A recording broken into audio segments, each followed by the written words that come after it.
Hello दोस्तों, my name is Saqib Khan. दोस्तों, इस वीडियो में हम लोग इंडिया की गवर्नमेंट की फाइनेंस मिनिस्ट्री को समझने वाले कि फाइनेंस मिनिस्ट्री क्या होती है। इसकी प्रॉपर तरीके से डेफिनेशन को सिंपल वर्ड में समझाने की कोशिश करूँगा और इसके क्या इंपॉर्टेंट फंक्शंस है मैं आप लोग को समझाने की कोशिश करूँगा। तो दोस्तों, इंडिया की फाइनेंस मिनिस्ट्री क्या होती है? फाइनेंस मिनिस्ट्री इंडिया की गवर्नमेंट की एक बहुत इंपॉर्टेंट डिपार्टमेंट होती है जिसका काम इकोनॉमिकल एक्टिविटीज़ यानी पूरे इंडिया के अंदर जो भी इंपॉर्टेंट इकोनॉमिकल एक्टिविटीज़ होती है, जो भी इंपॉर्टेंट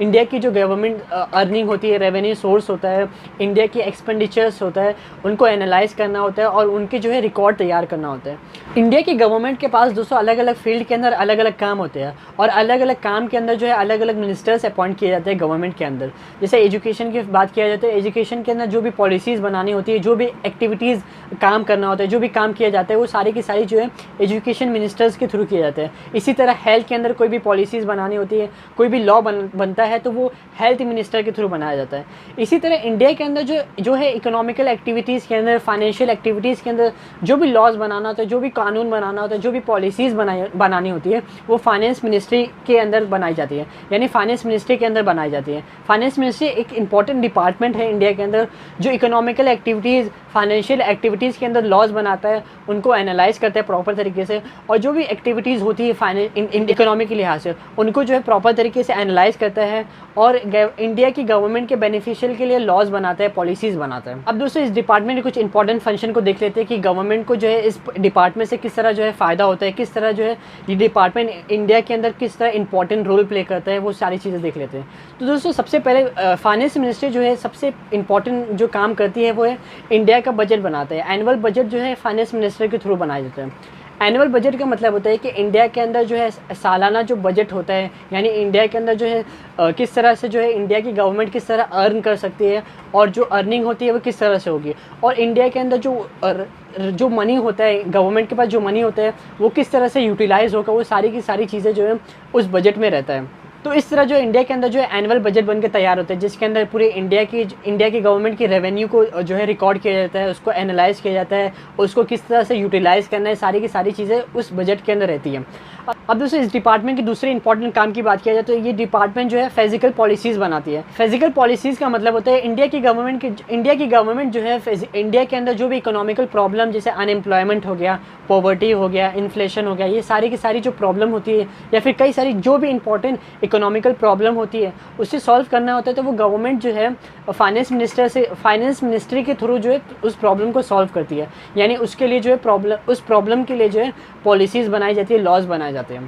और दूसरे, इस डिपार्टमेंट के सबसे इंपॉर्टेंट काम की बात किया जाए तो ये जो है इंडिया की गवर्नमेंट के लिए टैक्स रेगुलेटर का काम करता है। टैक्स रेगुलेटर का मतलब होता है कि इस इंडिया के अंदर दोस्तों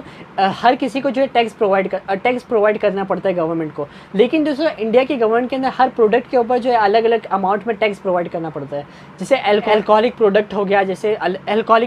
गया या फिर लग्जरियस प्रोडक्ट हो गया, कार हो गया, या फिर बहुत एक्सपेंसिव चीज़ें हो गई, तो इन सब प्रोडक्ट के ऊपर जो है हमें गवर्नमेंट को बहुत ज़्यादा अमाउंट में टैक्स प्रोवाइड करना पड़ता है। तो ये सारी की सारी चीज़ें जो है ये टैक्स अमाउंट जो है वो फाइनेंस मिनिस्टर के थ्रू जो है डिसाइड किया जाता है। यानी फाइनेंस मिनिस्ट्री जो है इंडिया की गवर्नमेंट के लिए जो है टैक्स रेगुलेटर का काम करती है, यानी किस फील्ड के अंदर, किस प्रोफेशन के अंदर किन लोगों को जो है कितना अमाउंट टैक्स पे करना है, वो सारी की सारी चीज़ें जो है फाइनेंस मिनिस्ट्री के थ्रू जो है तय की जाती है। और भी दोस्तों, इस डिपार्टमेंट के कई सारे इंपॉर्टेंट काम होते हैं, जैसे फॉरेन एक्सचेंज मैनेज करना होता है, यानी इंटरनेशनल लेवल पे जो भी ट्रांजैक्शन करना होता है वो सारी की सारी चीज़ें जो है इस डिपार्टमेंट के थ्रू की जाती है। इंडिया के अंदर जो रेवेन्यू होता है उसको किस फील्ड में किस तरह से यूटिलाइज़ करना होता है, कितने अमाउंट में यूटिलाइज़ करना होता है, और गवर्नमेंट के जो ऑफिसर्स होते हैं उनको जो है कितने अमाउंट में सैलरी देना होता है, सारी की सारी जो इकोनॉमिकल पॉलिसीज़ बनती है, जो भी फाइनेंशियल एक्टिविटीज़ बनाई जाती हैं। तो दोस्तों, कंट्री के अंदर गवर्नमेंट को जो भी फाइनेंस से रिलेटेड, इकोनॉमिकल एक्टिविटीज़ से रिलेटेड जो भी काम करना होता है तो वो सारे के सारे काम जो है इस डिपार्टमेंट से यानी फाइनेंस गवर्नमेंट मिनिस्ट्री के थ्रू जो है किया जाता है। तो दोस्तों, इस तरह जो इस कंट्री के अंदर फाइनेंस से रिलेटेड, इकोनॉमिकल एक्टिविटीज़ से रिलेटेड जो भी पॉलिसीज़ बनाए जाते हैं, जो भी लॉज बनाए जाते हैं, वो सारे के सारे काम जो है इस डिपार्टमेंट यानी फाइनेंस मिनिस्ट्री के थ्रू जो है किया जाता है। तो दोस्तों, इस वीडियो में हम लोगों ने प्रॉपर तरीके से फाइनेंस मिनिस्ट्री के जो कॉन्सेप्ट है, जो टॉपिक है, इसको प्रॉपर तरीके से समझने की कोशिश की है। तो दोस्तों, आप मुझे कमेंट करके बता सकते हैं कि अगली जो वीडियो है मैं किस टॉपिक के ऊपर बना सकता हूँ। आप लोग मुझे कमेंट करके बता सकते हैं। अगर आपको ये वीडियो अच्छी लगी हो, इन्फॉर्मेटिव लगी हो, तो प्लीज़ लाइक करें, सब्सक्राइब करें और बेल आइकन को ज़रूर दबाएं और ज़्यादा से ज़्यादा शेयर करिए अपने दोस्तों में। Thank you so much.